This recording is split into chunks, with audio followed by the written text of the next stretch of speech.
अस्सलाम वालेकुम। आज हम स्टार्ट करेंगे chapter number 7 linear equations and inequalities. Chapter 7 के अगर हम फर्स्ट एक्सरसाइज का फर्स्ट क्वेश्चन देखें तो उन्होंने कहा है सॉल्व द फॉलोइंग इक्वेशंस। ये दरअसल लीनियर इक्वेशंस हमें गिवन है जिनको हमने सॉल्व करना है, मतलब एक्स की वैल्यू फाइंड करनी है। तो हम क्वेश्चन नंबर 1 पार्ट 1 की तरफ जाते हैं। तो इस क्वेश्चन में हमारे पास कुछ एक्स वाली टर्म्स हैं और कुछ नॉर्मल टर्म्स हैं। तो और आप ये भी बात देखें कि कुछ फ्रैक्शंस हैं और कुछ सिंपल टर्म्स हैं। तो हम इन फ्रैक्शंस को ख़त्म करते हैं। ये फ्रैक्शंस किस तरह ख़त्म हो सकती हैं? ये इस तरह ख़त्म हो सकती हैं कि हम जो इन फ्रैक्शंस के डिनोमिनेटर हैं 3, 2 और 6, इनका एलसीएम लें और इनके एलसीएम से पूरी इक्वेशन को मल्टीप्लाई कर दें। 3, 2 एंड 6 का एलसीएम होगा 6, तो 6 से हम पूरी इक्वेशन को मल्टीप्लाई कर देंगे।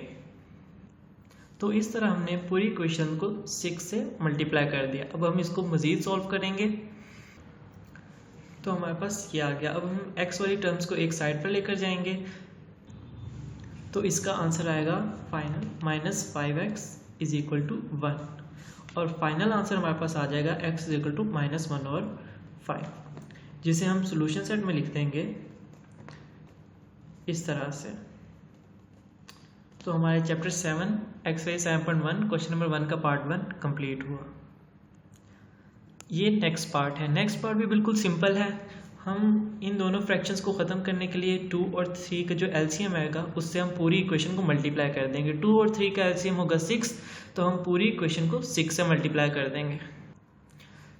आगे हम इसकी मज़ीद सिंप्लीफिकेशन करेंगे तो ये कट हो जाएगा 2, ये 3। इसके बाद हम x वाली टर्म्स को एक तरफ लिख लेंगे। इसके बाद हम देखेंगे कि 6 और ये 6 कैंसिल हो गया, तो 2x minus 3x minus x is equal to -6, minus minus से कैंसिल हो गया तो x इज इक्वल टू 6। ये होगा हमारे पास फाइनल आंसर। तो हम इसको सोल्यूशन सेट में लिखेंगे इस तरह से। तो ये है पार्ट 3। इस क्वेश्चन में कुछ टर्म्स मल्टीप्लाई हो रही हैं तो हम इनको पहले मल्टीप्लाई कर देते हैं।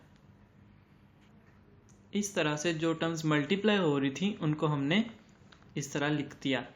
अब अगर हम गौर करें तो इसमें हमारे पास फ्रैक्शंस हैं, तो इन फ्रैक्शंस को ख़त्म करने के लिए जो डिनोमिनेटर्स हैं उनका हमें एलसीएम लेना होगा। तो 6, 6, 2, 3 एंड 12 का एलसीएम होगा 12, तो हम 12 से पूरी इक्वेशन को मल्टीप्लाई कर देंगे। इस तरह हमने पूरी इक्वेशन को 12 से मल्टीप्लाई कर दिया। इसके मज़ीद सिंप्लीफिकेशन करेंगे तो 2, 6,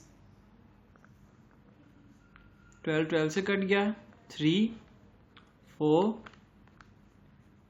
2 और ये भी 2, तो मज़ीद सिंप्लीफाइड इक्वेशन होगी। तो ये हमारे पास इक्वेशन आ गई। अब हम x वाली टर्म्स को एक साइड पर ले जाएंगे और इन क्विक वेरिएबल के बगैर वाली टर्म्स को एक साइड पर ले जाएंगे। ये यहाँ पर सब्ट्रैक्ट हो रहा है तो यहाँ आकर ऐड हो जाएगा, और ये यहाँ पर सब्ट्रैक्ट हो रहा है यहाँ ऐड हो जाएगा, और ये ऐड हो रहा है तो यहाँ सब्ट्रैक्ट हो जाएगा इस तरह से। तो अब इसका आंसर होगा 18x और इनका आंसर होगा 5। तो हमारे पास फाइनल आंसर आएगा x इज इक्वल टू 5/18। इसको हम सॉल्यूशन सेट में लिख देंगे विच इज इक्वल टू 5/18। अब हम पार्ट 4 देखते हैं। ये भी बिल्कुल सिंपल क्वेश्चन है। इसमें एक टर्म मल्टीप्लाई हो रही है, इससे पहले मल्टीप्लाई कर देते हैं।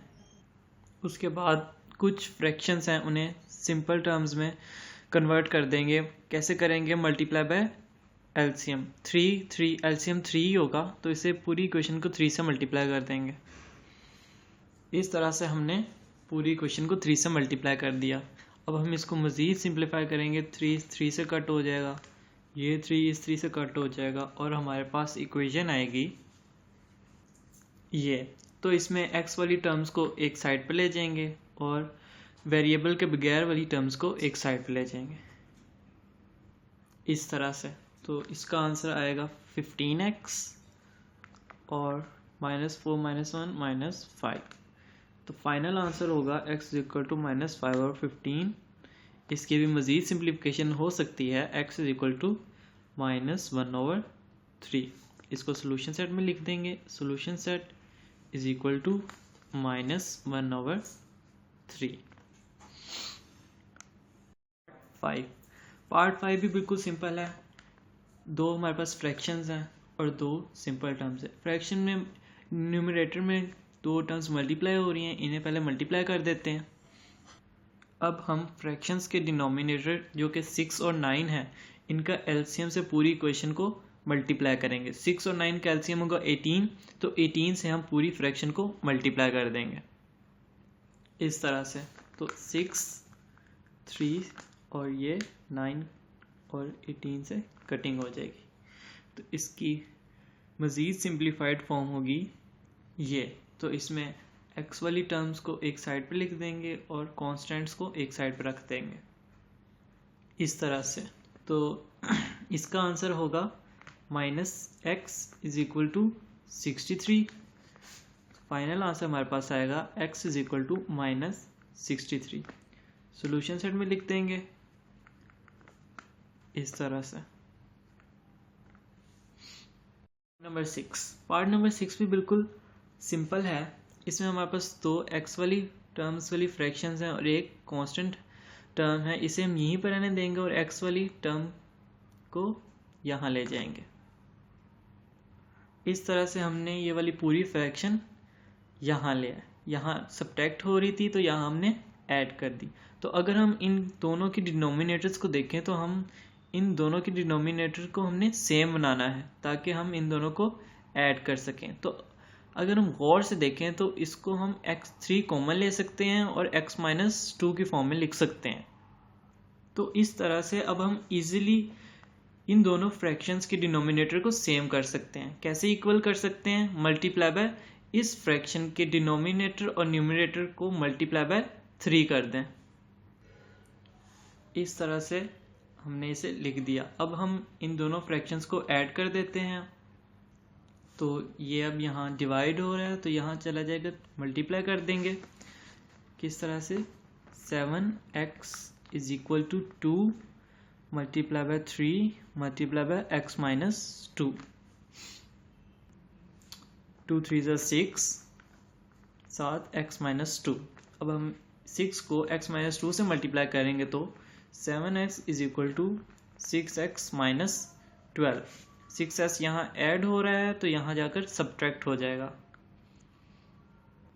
तो फाइनल आंसर हमारे पास आएगा x इज इक्वल टू -12। इसे हम सॉल्यूशन सेट में लिख देंगे इस तरह से।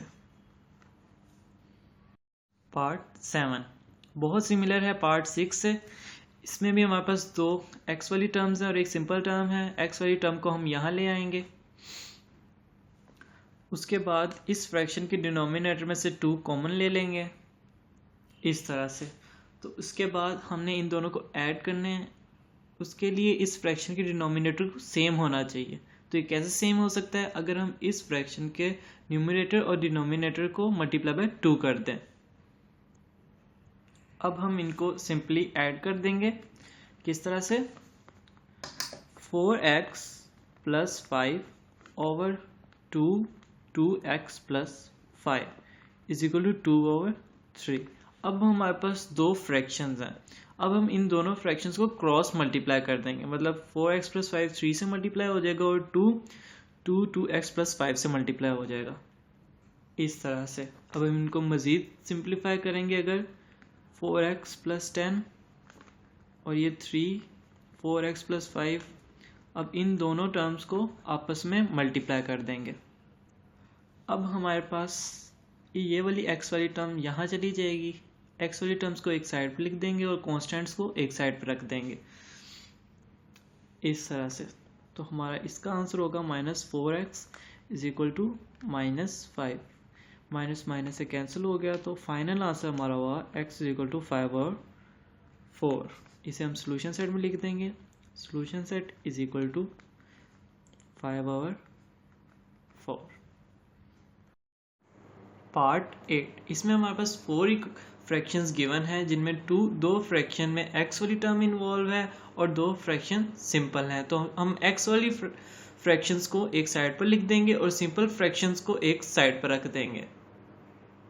इस तरह से हमने 2 और x-1 जो ऐड हो रही थी ये फ्रैक्शन हमने यहाँ लिख दी और 1/3 वाली यहाँ सब्ट्रैक्ट हो गई। अब इन दोनों फ्रैक्शंस को तो हम इजीली सब्ट्रैक्ट कर सकते हैं क्योंकि इनके डिनोमिनेटर सेम है, लेकिन इन दोनों फ्रैक्शंस के डिनोमिनेटर सेम नहीं है। तो हमने इन दोनों फ्रैक्शंस के डिनोमिनेटर को सेम बनाना है। किस तरह बना सकते हैं? इस पूरी फ्रैक्शन को न्यूमरेटर डिनोमिनेटर को मल्टीप्लाई बाय 2 करके। तो इनको हमने इजीली सब्ट्रैक्ट कर दिया और इसको हमने मल्टीप्लाई बाय 2 डिवाइडेड बाय 2 करके हमने सिंप्लीफाई कर दिया। इसका मज़ीद आगे सिंप्लीफिकेशन होगी इस तरह से। तो अगर हम इस फ्रैक्शन के न्यूमरेटर को तरफ देखें तो हम इसमें से 2 कॉमन ले सकते हैं। तो इसमें से हम 2 कॉमन ले लेंगे। 2x-1 over x-1 is equal to 3/6। ये x-1 इस x-1 से कैंसिल हो गया तो हमारे पास क्या इक्वेशन बची? 2 इज इक्वल टू 3/6। अब इसमें हमारे पास x नहीं रहा, x कैंसिल हो गया, तो इसका जो आंसर होगा वो हम लिखेंगे नॉट पॉसिबल। पार्ट 9 इस पार्ट में हमारे पास तीनों फ्रैक्शंस गिवन है, लेकिन तीनों फ्रैक्शंस में x की टर्म इन्वॉल्व है। हम इस टर्म को देखें तो इसके डिनोमिनेटर को हम मज़ीद सिंप्लीफाई कर सकते हैं। किस तरह? इस पर a square minus b square वाला फॉर्मूला अप्लाई कर देंगे, जैसे कि a square minus b square is equal to a plus b and a minus b। इस तरह से हमने x स्क्वायर माइनस 1 को x प्लस 1 x माइनस 1 लिख दिया।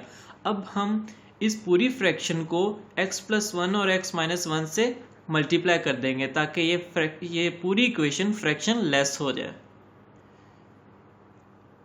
इस तरह से हमने x प्लस 1 x माइनस 1 से तीनों फ्रैक्शंस को मल्टीप्लाई कर दिया। तो इसकी मज़ीद x प्लस 1 x माइनस 1 से कैंसिल हो जाएगा, x प्लस 1 x प्लस 1 से कैंसिल हो जाएगा, ये वाला भी इससे कैंसिल हो जाएगा। तो मज़ीद सिंप्लीफाइड इक्वेशन होगी ये। तो 2 minus x negative negative positive plus 1 is equal to x minus 1। 2 plus 1 3 minus x is equal to x minus 1। ये वाला x यहाँ चला जाएगा और ये माइनस 1 इधर आ जाएगा। तो इसे लिख लेंगे 3 plus 1 x plus x। 4 is equal to 2x। 2 इधर जाकर डिवाइड हो जाएगा। 4/2 is equal to x is equal to 2। So final answer जो हमारे पास है आ गया है 2। तो इसको सोल्यूशन सेट में लिख देंगे इस तरह से। पार्ट 10 इसमें भी हमारे पास 3 फ्रैक्शंस गिवन हैं। 2 फ्रैक्शंस में x इन्वॉल्व है और एक सिंपल फ्रैक्शन है। तो हम सिंपल वाली फ्रैक्शन को यहीं पर रहने देंगे और ऐसी फ्रैक्शन जिसमें x इन्वॉल्व है इसको साइड पर ले जाएंगे। इन दोनों फ्रैक्शंस के डिनोमिनेटर में कॉमन आ रही है, इसमें 3 कॉमन आ रहा है और इसमें 2 कॉमन आ रहा है, तो हम इसे कॉमन में लिख देंगे। इस तरह लिखने से इन दोनों फ्रैक्शंस को मज़ीद सॉल्व करने के लिए हमें आसानी हो गई है। हम सिंपली इस पूरी फ्रैक्शन को मल्टीप्लाई बाय 2 कर देंगे और इस पूरी फ्रैक्शन को मल्टीप्लाई बाय 3 कर देंगे ताकि ये जो इनके डिनोमिनेटर हैं वो सेम हो जाएं। तो हम इस पूरी फ्रैक्शन को मल्टीप्लाई बाय और डिवाइड बाय 2 कर देंगे और इस पूरी फ्रैक्शन को भी मल्टीप्लाई डिवाइडेड बाय 3 कर देंगे। अब इनके डिनोमिनेटर सेम हो चुके हैं तो इनको हम सिंपली ऐड कर सकते हैं। 7/6 x plus 2 is equal to 1/6। इस तरह अब इनको क्रॉस मल्टीप्लाई कर देंगे। ये 6 इस 6 से कैंसिल हो गया। 7/x plus 2 is equal to 1, ये यहाँ चला गया। 7 is equal to x plus 2, तो x is equal to 5।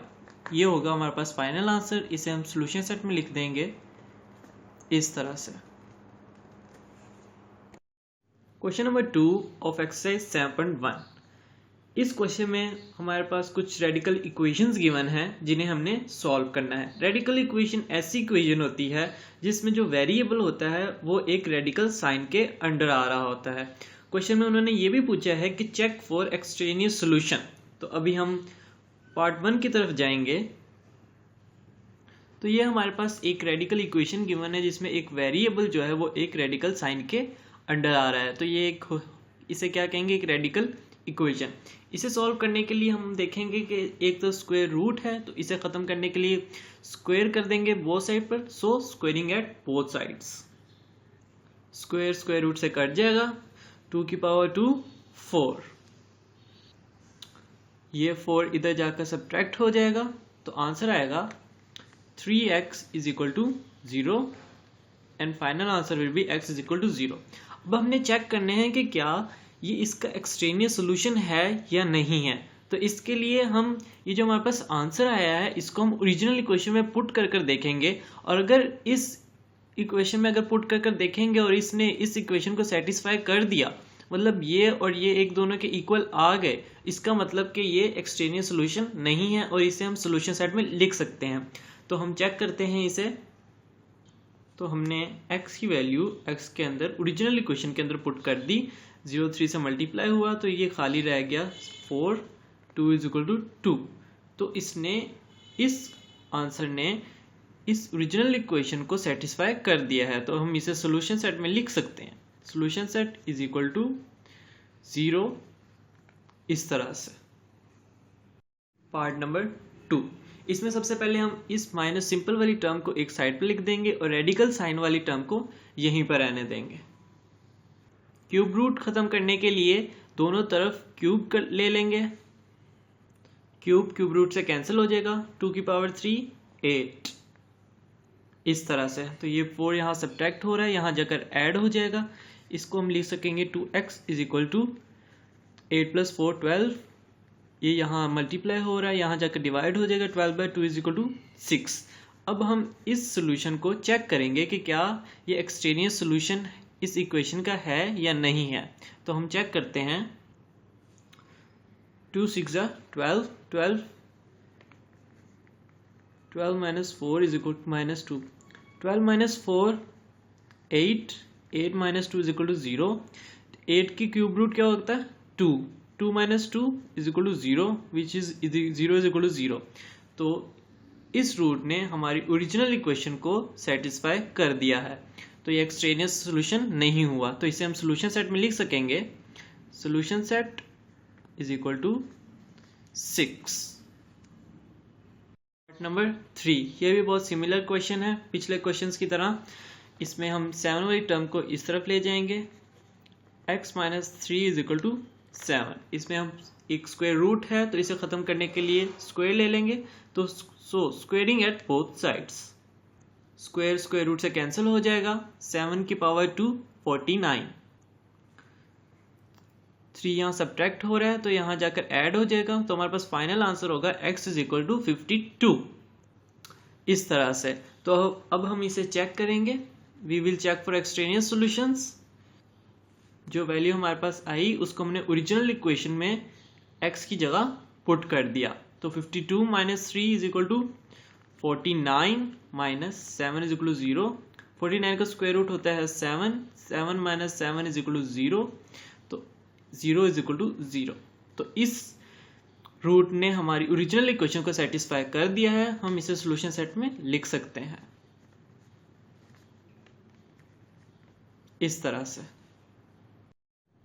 Part 4, इसमें भी हमारे पास एक स्क्वायर रूट गिवन है, इसे ख़त्म करने के लिए हम बोथ साइड्स पर स्क्वायर ले लेंगे। सो स्क्वायरिंग एट बोथ साइड्स इस तरह से। तो अगर हम देखेंगे तो हमारे पास इस स्क्वायर में 2 टर्म्स हैं, एक 2 और एक रेडिकल साइन वाली टर्म है t + 4। तो हम इन दोनों को अलग-अलग से स्क्वायर लेंगे और 5 का स्क्वायर हो जाएगा 25 इस तरह से। 2 की पावर 2 आंसर आ जाएगा 4, ये स्क्वायर इससे कट जाएगा, t + 4 is equal to 25। 4t + 4 से मल्टीप्लाई हो रहा है तो इसे हम लिख सकेंगे 4t + 16 इज इक्वल टू 25। ये 16 यहाँ ऐड हो रहा है, यहाँ जाकर सब्ट्रैक्ट हो जाएगा, 4t 25 माइनस 16 होता है 9, then t is equal to 9/4। इसे अब हम चेक करेंगे कि क्या ये इसका एक्सट्रेनियस सोल्यूशन है या नहीं। इस तरह से अब हम रेडिकल साइन के अंडर वाला जो टर्म आई है इसका हम एलसीएम लेंगे ताकि इसे सॉल्व कर सकें। 4 9 प्लस 16 इज इक्वल टू 5, 2 25 और 4 इज इक्वल टू 5। 25 का स्क्वायर रूट होता है 5, 4 का स्क्वायर रूट होता है 2। तो हम इसे ऐसे लिख सकते हैं कि 2 multiply by 5 over 2 is equal to 5। 2 से कैंसिल आउट हो जाएगा, तो हमारे पास फाइनल आंसर जो होगा 5 इज इक्वल टू 5। तो ये इस इक्वेशन को सेटिस्फाई कर रहा है। इस आंसर को हम सोल्यूशन सेट में लिख सकते हैं। तो solution set is equal to 9 और 4 इस तरह से।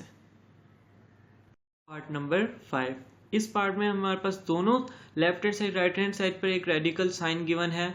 तो हम दोनों तरफ क्यूब ले लेंगे ताकि क्यूब रूट्स कैंसिल हो जाएं। So taking cubes eight both sides, ये क्यूब इस क्यूब रूट से कैंसिल हो जाएगा, ये क्यूब इस क्यूब रूट से कैंसिल हो जाएगा। तो हमारे पास 2x plus 3 is equal to x minus 2 बचा। ये x यहाँ चला जाएगा और ये 3 यहाँ चला जाएगा। तो क्या आंसर आएगा 2x minus x is equal to minus 2 minus 3। So x is equal to minus 5। इसे अब हम चेक करेंगे। We will check for extraneous solutions. हमारे पास जो x का आंसर आया उसे हमने ओरिजिनल क्वेश्चन में पुट कर दिया x की जगह पर। अब हम इन्हें सॉल्व करेंगे। तो 2 की power 2 multiply minus 5 minus 10 plus 3 cube root minus 5 minus 2 is equal to minus 7। इसका आंसर आ जाएगा minus 7 which is equal to minus 7 of cube root. तो इस इक्वेशन ने इस आंसर ने हमारी इक्वेशन को सेटिस्फाई कर दिया है। तो हम इसे सॉल्यूशन सेट में लिख सकेंगे इस तरह से। पार्ट नंबर 6 बहुत सिमिलर है पार्ट नंबर 5 से। दोनों तरफ क्यूब रूट्स गिवन है। हम क्यूब्स ले लेंगे बोथ साइड पर ताकि ये क्यूब रूट खत्म हो जाए। इस तरह से हमने दोनों तरफ क्यूब ले लिए। ये क्यूब इस क्यूब रूट से कैंसिल हो गया, ये क्यूब इस क्यूब रूट से कैंसिल हो गया। हमारे पास ये बच गया। तो हम इस 2t को यहाँ ले आएंगे, minus 2t minus t minus 28 minus 2। तो minus 3t is equal to minus 30। ये माइनस 3 यहाँ का डिवाइड हो जाएगा। तो आंसर हमारे पास आएगा t इज इक्वल टू 10। इसे हम चेक करेंगे अब कि ये इसका एक्सट्रेनियस सॉल्यूशन है या नहीं। हमने 10 को ओरिजिनल इक्वेशन में पुट कर दिया। तो अब हम इसे सॉल्व करेंगे। 2 minus 10 minus 8, 2 multiply by 10 20 minus 28 cube root of minus 8 is equal to cube root of minus 8। ये दोनों एक दूसरे के इक्वल हैं। तो हम इस सॉल्यूशन को सॉल्यूशन सेट में लिख सकेंगे इस तरह से। पार्ट 7, इसमें हमारे पास दो रेडिकल टर्म्स गिवन हैं जो कि दोनों ही लेफ्ट हैंड साइड पर हैं। तो हम क्या करेंगे कि एक रेडिकल टर्म को राइट हैंड साइड पर लिख देंगे और एक रेडिकल टर्म को लेफ्ट हैंड साइड पर ही रहने देंगे इस तरह से। दोनों तरफ स्क्वायर रूट है तो हम दोनों तरफ स्क्वायर लगा देंगे, स्क्वायरिंग एट बोथ साइड्स। ये स्क्वायर इस स्क्वायर रूट से कट हो जाएगा, ये स्क्वायर इस स्क्वायर रूट से कट हो जाएगा। तो क्या आएगा 2t plus 6 is equal to 2t minus 5। अब आप गौर से देखें कि ये 2t यहाँ चला जाएगा और ये पॉजिटिव 6 यहाँ आकर नेगेटिव हो जाएगा। तो क्या लिखेंगे 2t minus 2t minus 5 minus 6 0 is equal to minus 11। तो इसमें तो हमारे पास वेरिएबल वैसे ही कैंसिल हो गया। तो इसका सोल्यूशन होगा नो सोल्यूशन या फिर नॉट पॉसिबल। क्वेश्चन नंबर 2 का लास्ट पार्ट 8, इसमें एक स्क्वायर रूट गिवन है। तो हम दोनों तरफ पर स्क्वायर लगा देंगे ताकि हम स्क्वायर रूट को ख़त्म कर सकें। सो स्क्वायरिंग एट बोथ साइड्स। तो ये स्क्वायर इस स्क्वायर रूट से कैंसिल हो जाएगा। 2 की पावर 2 × 4। तो इसे हम यूं लिख सकेंगे। 2x प्लस 5 यहाँ जाकर मल्टीप्लाई हो जाएगा, x plus 1 is equal to 4, 2x plus 5, ये दोनों टर्म्स मल्टीप्लाई हो रही थी, 4 2 ज़ा 8, 4 2x 8x एंड 4 5 ज़ा 20। अब ये वाली x वाली टर्म्स यहाँ आ जाएगी और ये 20 वाली टर्म यहाँ चली जाएगी, तो हम क्या लिखेंगे 1 minus 20 and 8x minus x, तो ये बन जाएगा minus 19 is equal to 7x, और फाइनल आंसर हमारे पास आएगा x is equal to minus 19/7। अब हम इसे चेक करेंगे, हमारे पास जो x की वैल्यू ऑब्टेन हुई थी हमने वो ओरिजिनल इक्वेशन के अंदर पुट की ताकि हम चेक कर सकें कि क्या ये एक्सट्रेनियस रूट है या नहीं है। अब हम इसको सॉल्व करेंगे तो पता चल जाएगा कि ये इसका रियल रूट है या एक्सट्रेनियस रूट। इसमें हम न्यूमरेटर में हम एलसीएम लेंगे और डिनोमिनेटर में भी हम 7 का एलसीएम लेंगे ताकि हम इसको मज़ीद सॉल्व कर सकें। तो हमने इन दोनों का एलसीएम ले लिया तो ये आया, इन दोनों का एलसीएम ले लिया ये आ लिया, तो हम ये 7 से कट हो जाएगा, तो इसका आंसर आएगा माइनस 19 प्लस 7 होता है माइनस 12, माइनस 38 प्लस 7 होता है minus 31 is equal to 2, minus minus से कैंसिल हो गया तो क्या आया 12/31 इज इक्वल टू 2। तो ये मज़ीद सिंप्लीफाई नहीं हो सकते, इसका मतलब कि ये इक्वल नहीं है। इस माइनस 19/7 ने ओरिजिनल इक्वेशन को सेटिस्फाई नहीं किया, तो ये एक एक्सट्रेनियस रूट है, इसे हम सोल्यूशन सेट में नहीं लिखेंगे। तो सोल्यूशन सेट होगा नल।